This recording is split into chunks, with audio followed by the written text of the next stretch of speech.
कल के क्लास में हम रासायनिक अभिक्रिया के बारे में बताए थे कि कोई भी तत्व अपनी बाहरी कक्षा में 8 इलेक्ट्रॉन पूरा करने के लिए किसी न किसी दूसरे तत्व से अभिक्रिया करता है, या कोई पदार्थ अकेले भी क्रिया करता है। तो कोई पदार्थ दूसरे पदार्थ से के साथ क्रिया करके एक या एक से अधिक नए पदार्थ का निर्माण करता है, और उस अभिक्रिया में जो भाग लेता है उसे हम अभिकारक कहते हैं, और अभिक्रिया के फलस्वरूप जो बनता है उसे हम उत्पाद कहते हैं। अब आगे हम देखते हैं अभिक्रिया के प्रकार। तो आज एक नया समीकरण है, जैसे Mg है वह अभिक्रिया कर रहा है क्लोरीन से। मैग्नीशियम के बाहरी कक्षा में 2 इलेक्ट्रॉन है, इसकी परमाणु संख्या 12 होती है, इलेक्ट्रॉनिक विन्यास 2 8 2।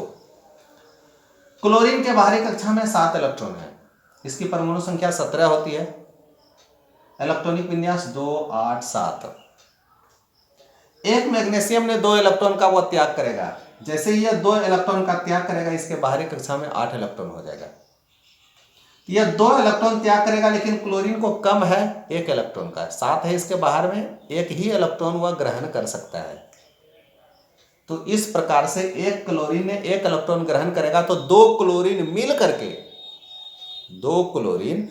करके दोनों ने एक एक इलेक्ट्रॉन को ग्रहण करेगा, और इस प्रकार MgCl2 का निर्माण करेगा। तो यहाँ पे Cl2 क्यों हो गया? क्योंकि एक क्लोरीन ने 1 इलेक्ट्रॉन ग्रहण किया, 2 क्लोरीन मिल करके दोनों मैग्नीशियम के दोनों इलेक्ट्रॉन को ग्रहण करेगा, इसलिए MgCl2 होगा। और कल सोडियम के बाहरी कक्षा में 1 इलेक्ट्रॉन, इसने 1 इलेक्ट्रॉन ही त्याग करेगा। अब क्लोरीन के बाहरी कक्षा में 7 इलेक्ट्रॉन, इसने 1 इलेक्ट्रॉन ही ग्रहण करेगा, तो 1 सोडियम के साथ 1 क्लोरीन रहेगा, इसलिए यह हो गया सोडियम क्लोराइड। तो अभी हम यहां पर देख रहे क्या है, हमें प्रकार बताना है, इलेक्ट्रॉनिक विन्यास नहीं। एक मैग्नीशियम 2 क्लोरीन से अभिक्रिया किया, दोनों आपस में मिल करके, दोनों आपस में संयोग करके, दोनों आपस में जुड़ करके MgCl2 का निर्माण किया है। तो यहां पर क्या हो रहा है, दोनों का मिलना, संयोग हो रहा है, दोनों आपस में जुट रहा है, दोनों आपस में मिलन हो रहा है दोनों का। तो इसलिए यह मिलने की क्रिया को, संयोग होने की क्रिया को हम बोलेंगे संयोजन अभिक्रिया। हम बोलेंगे संयोजन अभिक्रिया। संयोजन अभिक्रिया जब कोई पदार्थ किसी दूसरे पदार्थ के साथ, जब एक पदार्थ किसी दूसरे पदार्थ के साथ क्रिया करके, संयोग करके एक या एक से अधिक नए पदार्थ का निर्माण करता है, जिसका गुण मूल पदार्थ के गुण से बिल्कुल भिन्न होता है। जैसे देखिए यहाँ पर NaCl का निर्माण हुआ, तो NaCl सोडियम क्लोराइड ठोस है, नमक है, लेकिन क्लोरीन गैस है। यह गैस है, यह ठोस है, इसका गुण मूल पदार्थ, ये जो मूल पदार्थ है उस पदार्थ के गुण से बिल्कुल भिन्न होता है। जो नए पदार्थ का निर्माण करता है उसका गुण मूल पदार्थ के गुण से बिल्कुल भिन्न होता है। तो यहाँ पर देख रहे हैं 2 पदार्थ आपस में संयोग किया, तो इस अभिक्रिया को हम बोल सकते हैं संयोजन अभिक्रिया। तो एक क्वेश्चन, संयोजन अभिक्रिया किसे कहते हैं? रासायनिक अभिक्रिया का पहला प्रकार संयोजन अभिक्रिया। जब कोई पदार्थ किसी दूसरे पदार्थ के साथ संयोग करके एक या एक से अधिक नए पदार्थ का निर्माण करता है, जिसका गुण मूल पदार्थ के गुण से बिल्कुल भिन्न होता है, उसे हम संयोजन अभिक्रिया कहते हैं। यहां पर संयोग हो रहा है तो हम संयोजन अभिक्रिया, इसके लिए हम यह समीकरण लिखेंगे। तो एक प्रकार हो गया संयोजन अभिक्रिया। दूसरा प्रकार, अब देखिए जैसे CaCO3, कैल्शियम कार्बोनेट, CaCO3, इसका नाम क्या है? Calcium carbonate. कैल्शियम कार्बोनेट चूना पत्थर, इसको हम गर्म करेंगे। कैल्शियम कार्बोनेट को जब हम गर्म करेंगे तो यह टूट जाएगा। Calcium oxide plus carbon dioxide. किसको गर्म कर रहे हैं? चूना पत्थर, संगमरमर, कैल्शियम कार्बोनेट। कैल्शियम कार्बोनेट को जब हम गर्म करते हैं तो calcium oxide plus carbon dioxide प्राप्त होता है। यह टूट गया, एक पदार्थ को गर्म किए, 2 भागों में टूट गया। यहां पर क्या हो रहा है? अलग हो रहा है, टूट रहा है, वियोग हो रहा है, जुदाई हो रहा है। इसलिए इसका हम नाम दे सकते हैं वियोजन अभिक्रिया। इसका नाम वियोजन। तो नंबर 2, पहला था संयोजन अभिक्रिया, यहां पर संयोग हुआ। नंबर 2 वियोजन अभिक्रिया, जब कोई पदार्थ टूट करके अलग हो करके वियोग हो करके एक या एक से अधिक नए पदार्थ का निर्माण करता है, जिसका गुण मूल पदार्थ के गुण से बिल्कुल भिन्न होता है। देखिए कार्बन डाइऑक्साइड गैस है और ये चूना पत्थर ठोस है, जिसका गुण मूल पदार्थ के गुण से बिल्कुल भिन्न होता है, ऐसी अभिक्रिया को हम वियोजन अभिक्रिया कहते हैं। तो संयोजन अभिक्रिया संयोग होता है, वियोजन अभिक्रिया जिसमें वियोग होता है।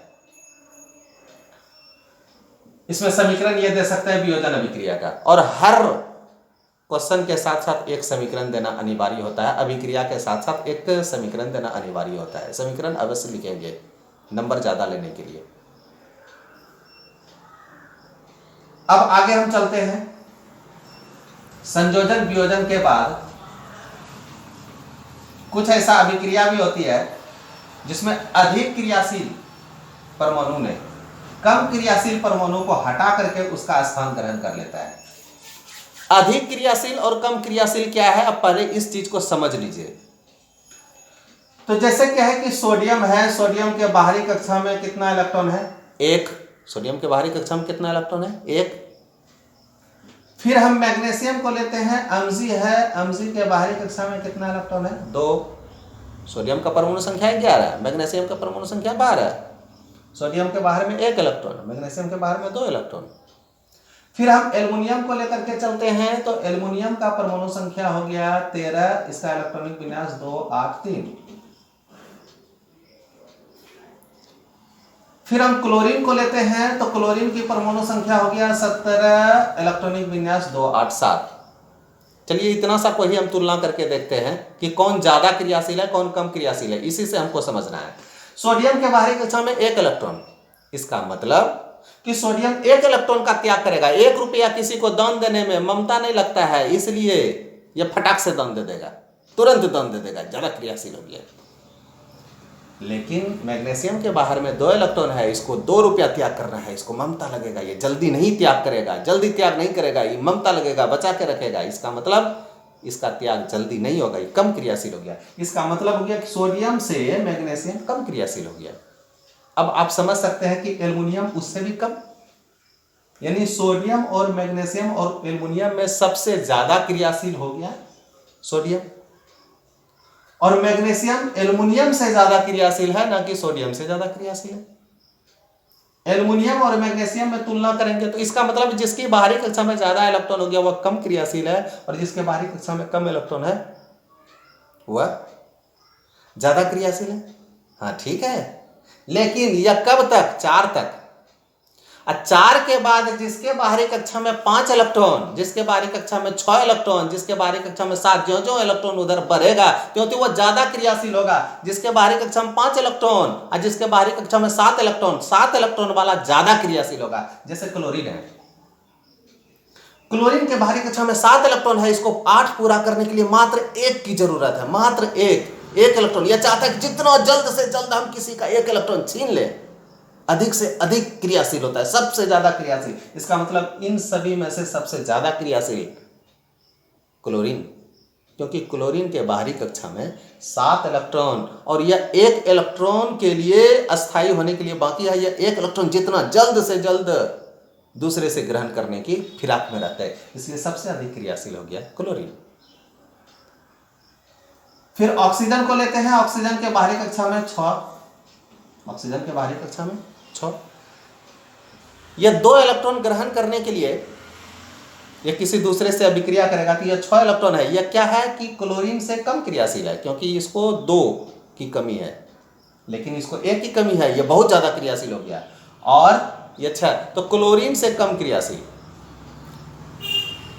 तो जितना 4 के बाद जितना अधिक 5, 6, 7 वाला सबसे ज्यादा क्रियाशील, और 4 के पहले जितना कम 1 वाला ज्यादा क्रियाशील होगा। तो इसी प्रकार से अधिक क्रियाशील परमाणु, जो ज्यादा क्रियाशील परमाणु है, वह चाहता है कि हम जल्द से जल्द अस्थायी हो जाएं।